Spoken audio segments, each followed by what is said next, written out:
നമസ്കാരം. Alpha palliative care daily ന്യൂസിലേക്ക് സ്വാഗതം. പ്രധാന വാർത്തകൾ. മൂവാറ്റുപുഴ പുതുപ്പാടി എൽദോ മാർ ആർട്സ് കോളേജിൽ ആരുഷ് ക്ലബ് അംഗങ്ങൾക്ക് 30 മണിക്കൂർ ട്രെയിനിംഗ് പ്രോഗ്രാം വിജയകരമായി പൂർത്തിയാക്കിയതിനോടനുബന്ധിച്ച് സർട്ടിഫിക്കറ്റുകൾ വിതരണം നടത്തി. സോഷ്യൽ വർക്ക് ഹെഡ് ലെമുവേൽ അധ്യക്ഷനായിരുന്നു.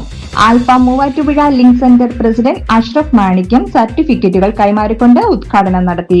Community welfare district coordinator Eldhose K Thankachan സ്വാഗതം പറഞ്ഞു.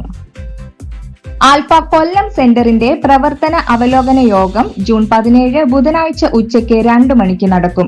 ആൽഫ കമ്മ്യൂണിറ്റി ഡയറക്ടർ സുരേഷ് ശ്രീധരന്റെ സാന്നിധ്യത്തിൽ നടക്കുന്ന യോഗത്തിൽ മെയ് മാസത്തെ പ്രവർത്തന റിപ്പോർട്ടുകളുടെ അവതരണം, ചർച്ച എന്നിവ നടക്കും. പേഷ്യൻ കെയർ സ്പോൺസർഷിപ്പ് ക്യാമ്പയിൻ സമ്മാനത്തിന് അർഹരായവർക്കുള്ള സമ്മാന തുകയ്ക്കുള്ള ചെക്ക് യോഗത്തിൽ കൈമാറുമെന്ന് president professor Lissamma Panjikkaran, secretary Ajoy Jose, treasurer doctor Anirudhan എന്നിവർ അറിയിച്ചു. ആൽഫ നെടുമങ്ങാട് സെന്റർ അവലോകന യോഗം ജൂൺ 15 തിങ്കളാഴ്ച നടക്കും. ഉച്ചയ്ക്ക് 1:30 ആൽഫ കമ്മ്യൂണിറ്റി ഡയറക്ടർ സുരേഷ് ശ്രീധരന്റെ സാന്നിധ്യത്തിൽ സെന്ററിൽ നടക്കുന്ന യോഗത്തിൽ പ്രവർത്തനങ്ങൾ അവലോകനം ചെയ്യും.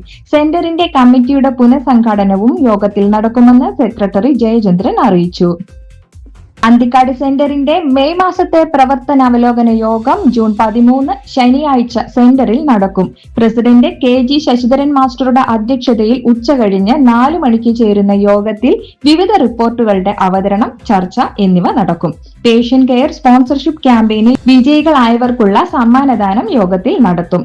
എഴുത്തുകാരനും സാംസ്കാരിക പ്രവർത്തകനും ലയൺസ് ക്ലബ് ഭാരവാഹിയുമായ പീതാംബരൻ രാരംഭത്ത് സമ്മാന വിതരണം നിർവഹിക്കുമെന്ന് സെക്രട്ടറി ശിവരാമൻ മാസ്റ്റർ അറിയിച്ചു. ഇതോടെ ഇന്നത്തെ വാർത്തകൾ അവസാനിക്കുന്നു. ജയ് ഹിന്ദ്.